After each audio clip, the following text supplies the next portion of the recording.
A new Gacha era approaches. I know the revenue report just came out, and a lot of people were freaking the fuck out about it, but I am curious to hear what Genocide has to say. Hey everybody, how's it going? Genocide here. So Hey, as you can man. see right here, we have this Did he just do the PewDiePie intro? Hey everybody, how's it going? Genocide here. How's it going, bro? PewDiePie! So as you can see right here, we have this revenue chart that swear comes to around God every he single did. month. And as we all know, this is overall pretty incorrect. These numbers are Sure. not how much money these Yeah, the games are projections. actually making. They might be just overall approximates using some data found on Sensor Tower, but they're usually not going to be how much they actually make. Absolutely. Like, let's be honest, Pokemon TCG Pocket probably made a lot more money than this. All of these Sure. games. And that's not even including stuff like PS5 or Yeah, PS5, computer apps, absolutely. That's the reason why a lot of WooWa's numbers are so low, because the majority of people actually play on PC. At least that's what I would assume, because it's just so fucking miserable to play on mobile, my opinion. computer, so that can contribute a lot to some of these as well. However, what this chart does do is it shows trends. If it's about equally incorrect every single time, then you can see whether it's more or less that particular month, sure, which can absolutely. be helpful. This month, 100%. basically all gachas were down. You can tell a lot, but you really can't take it at face value. There's a lot of inferring that you need to do and a lot of guesstimating that you need to do. Not everybody is well equipped to do that. That's why I actually like going over the reports. Even though I know they're false, they do represent some parts of information that it is nice and tangible to see. And that could be attributed to numerous things, like maybe it's near the beginning of the year, so people start spending money, or maybe the games just didn't have good updates. There could be a ton of different things. However, I do believe that in the near future, we're going to start seeing even more shifts on this chart and just overall in the gacha industry, and I want to explain why using this video. So first of all, something you'll notice is the top 3 does not have a MiHoYo gacha. I believe this is the first Brother, you need Jesus. time since Genshin first released that there wasn't one in the top 3. And I'm not trying to doom post this at all. That's not the purpose. But what I do want to illustrate, I will be doom posting because Genshin needs to fucking die. It does. It absolutely does. I'm sure at least 5 people committed suicide today, seeing Genshin only make 26 mil because they think it's actually going to end the service. Because the way Genshin players work is, if every game isn't making at least $100 million every month, they think it's going to end the service. This community is paraded by the most brain dead, retarded children since Minecraft. is that some things have already started shifting. Now, first of all, it's pretty easy to explain some of these. Honkai Star Rail, yeah, of course not a lot of money was spent. First of all, tons of players are really pissed about the game at the moment, which is going to lower revenue, and also a lot of people are saving for casters because she's the most hyped up unit. Of course, you're just going to wait to spend money on that character. Some people may have spent money on Trivi, but you know. And also, Genshin Impact, ridiculously huge loss here, but easily explained. Guess what? This was the biggest banner of the entire year for them. It was an Archon and Cedalali. Yep. Of course, that's going to make a ton. And this one, it's a standard banner character and a crummy filler patch. Yep. Who's going to be spending money on that? Of course, it's way lower. Duh. Yep. So it's really easy to explain whether or not in the top 3. Yeah, predatory practices always went absolutely, and it worked in spades. And Zenless Zone Zero, I mean, look, it's kind of reaching its equilibrium for about how much it makes every month. It's not going to be insane. And, you know, something like Wuthering Waves, yeah, it's like obviously not doing amazing at the moment either. That's kind of around its equilibrium when it doesn't have anything interesting either. But those are the 4 games that most people like to talk about. However, this month we see Pokemon TCG Pocket, which is the biggest IP in the entire world, right? Pokemon is number 1. The thing that breaks my heart is that sometimes I hate Pokemon more than I hate Hoyoverse. And the reason why that is that I've loved Pokemon for 26 fucking years, but after 26 I realized it doesn't matter how much I love Pokemon, Nintendo just doesn't. And it's so fucking frustrating as a fan of the franchise. It's just miserable. I grew up with these characters, I love these characters, and it just seems like we're never getting a real Pokemon game. It fucking blows. Love and Deep Space is still doing well. I guess those Bondage characters did well. And third is Dragon. You want to know why they won't ever raise the bar? Because they know if they ever do, that becomes the new status quo. And they don't want to have to live up to their own standards. And it blows. We'll never see a good, fully fledged Pokemon game unless you consider that Pal World. Dragon Ball Z Dokkan Battle, which, let's be honest, it only actually happened because 10th anniversary. That game is not going to make that much money otherwise. It's just basically impossible. So, why, though, are these games doing worse overall other than those reasons? Well, I would say in the future, it's because they're not doing enough FOMO. I believe this chart is going to change a lot with future releases. Now, this goes along in hand with evidence like this, player sentiment, and also some of the industry. I do know some people in some of these other countries that are making games, such as China and Korea, and something they've mentioned is that a lot of companies are looking less into phone games, and they're actually starting to look into making real games, like a PlayStation game or a PC game. Some evidence of this would be a game like Wukong from China, seeing something like Stellar Blade, which was made by the Nikkei folks. Yeah, a lot of the previous mobile game devs are taking the funding that they got from their cash cow projects, aka Gacha games, and making real games with them. I don't know if that's a trend we're going to see. I would highly doubt that. But I'm going to continue letting them cook here. Something like Lies of P, I believe it was the same company as Brown Dust. And there's multiple, like, what's that mech game that just came out? Mecha Break. That game in open beta, that was made by the Snowbreak people. Mecha Break, that's its name. Yep. So as you can see, they're starting to make some real games. Why? Well, if they make more phone games, they would compete. But a really big thing is that there's a lot of stagnant existences in this entire gacha market. Essentially, there's only so many players that you can actually get into these gachas. And they've gotten a lot of players. When Genshin came out, most normal humans that play that game turned into gacha degenerates like me. But they've dragged so many players into it, and they're having trouble dragging more. So right now, there's essentially a pool of players that can play these gachas. And it's hard to get players to quit these other gachas, but when they do, they move over to your gacha and it reduces the revenue of that game and increases the revenue of this game.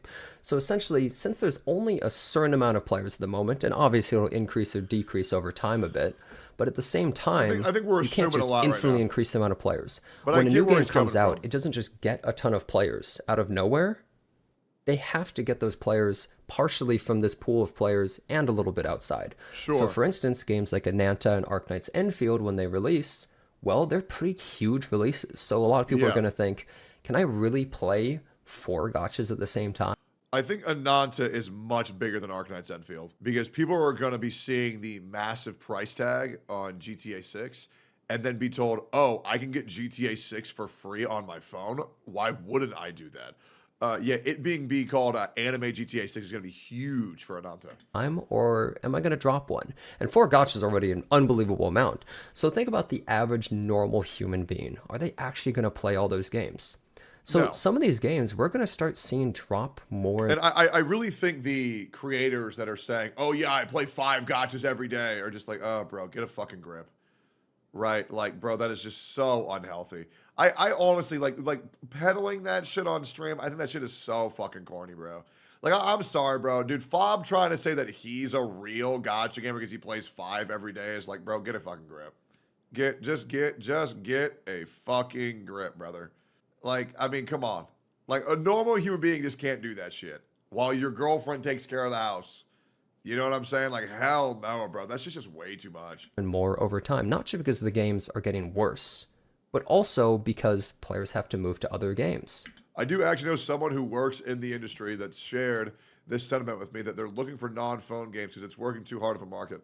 Sure, but just know that, like, in the same vein, Jen, is that I know a lot of people who also work in the industry, and even though a person who works in that industry shares that sentiment is still a feeling unless they can show that with, like, raw data. Right? I think it absolutely is a fair thing to theorize, but I don't think it's as concrete as it's being presented right now. But once again, I agree with this sentiment. I absolutely agree with it. However, would I be able to prove that? No, not really. Right? I still think Gacha is growing tremendously. I think the players are recycling tremendously right now. And I think it's the biggest it's ever been, but it's also more fragmented. I think once we get a new game that unites all these players in the form of like Ananta, then we'll see another huge boom. Or as the Costco guys would say, 5 big booms. And some might just quit gachas altogether. So this pool, it can change, increase and decrease, but it's kind of a strict amount of size at the moment.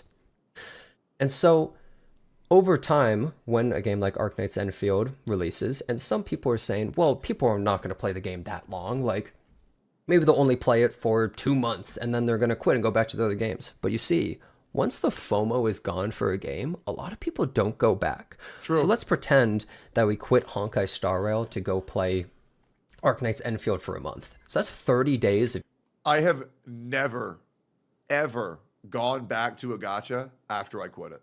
Ever. Because once you escape the FOMO, you're free. And you'll realize the only thing that was keeping you in that game was the FOMO, not the fun of the game. There's very, very rare games that actually do that. I would say Wuthering Waves is one of those. Wuthering Waves is a game that might be the only gacha I've ever gone back to, because I was pretty checked out of Wuthering Waves around. There was this really fucking bad patch with this event where you like build up houses. It felt fucking terrible. I was pretty checked the fuck out. But then it got me re-interested with 2.0. Yeah, 1.2 was fucking terrible. But it built up my expectations and hype, and now 2.0, it's my favorite gacha game right now. So very, very, very rare that ever happens. You really have to overhaul everything, and you don't really ever see any games do that. Like the insane graphical overhaul, the gameplay overhaul was astounding, unlike anything we've ever seen before for a gacha game actually doing. If you're not caring about that game, a lot of people might not even go back. And so right now, HoYoverse is by far on top. Let's be honest. They own the biggest gachas in the entire game, or the entire market, I should say. Well, maybe as opposed to Pokemon TCG Pocket, but really huge gachas, and they've had a stranglehold on the entire thing. But now things might start to actually shift a little bit with all these high quality gachas, because after... Yeah, I can't wait to see HoYoverse release their own card game as its own app, not the shitty Genshin Impact card game. We'll see one soon. If HoYoverse smells an opportunity for money, they will be there right behind it. Genshin came out, a lot of companies went, you know what, we should make a big budget gacha now. And so all these games are in the pipeline. They've been in the pipeline for years, and we're just now starting to see some of them show their head. There's that new Azur Lane game, Azur Promilia, there's Nanta, there's Arknight's Enfield, there's NTE. I am really hoping Azur Promilia pops the fuck off, because that game looks like so much fun to play with my homies. I actually cannot wait. There's all these big... NTE is dead in the fucking water. I'm going to be real. And I'm sponsored, so I need to stop saying that. But I'm going to continue saying that because fucking you can't buy my word.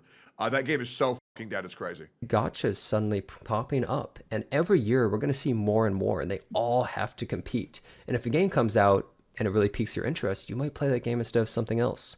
So I know that these numbers aren't the most important thing, but it's interesting to see the numbers kind of drop, and I'm thinking that a lot of these numbers for a lot of these games are going to drop more as more games are coming out. We're going to start seeing a lot of shifts in the gacha market soon. So I kind of want to use this whole gacha revenue chart more as a talking topic rather than talking about the actual revenue itself, because realistically, this isn't really all that important. Honestly, some of the best games, I think, in the entire gacha market or at way lower revenues, like $1.2 million for Limbus Company or $3 million for Wizardry. Like, they're great, amazing games, but the problem is that too many people think that the more people that play it, the more money it makes, the better it is. It's just like, that's just not how it is, bro. What makes a game good is if you fucking like it. And that's the only thing that matters.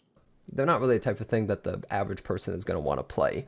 And people like to talk about the war between, like, you know, HoYoverse and Kuro Games and all that crap, and use these charts as justification for why one game is better than the other. But realistically... Like, guys, I want to remind you of a good example of this. Sword Art Online made some of the most money out of any anime of all time. Sword Art Online is considered to be one of the most popular anime of all time. Guys, that anime is shit. The only reason why people liked it is it got pushed out at a convenient time where everybody consumed it. But it's not good at all. How many of you guys have put Sword Art Online in your top 20 anime? Fucking nobody. Popularity, monetary success does not equate to quality. It's completely pointless, and it just doesn't matter. So, and maybe Alicization is good now, but we still know that series in mass is overhyped as fuck. I do believe we're almost at the end of an era, and I think it might occur within a year or so, where you start to see so many changes on this chart and more games start to really compete and fight. And guess what? That's better for all the players. It is. I'm not going to lie, bro. Genshin Impact content creators' numbers are down bad. Like, they are down bad. Like, on TikTok and YouTube, like, short-term attention span, things are doing fine. But on Twitch, like, Genshin creators' numbers are down horrendously right now from where they used to be. The more competition there is, the better.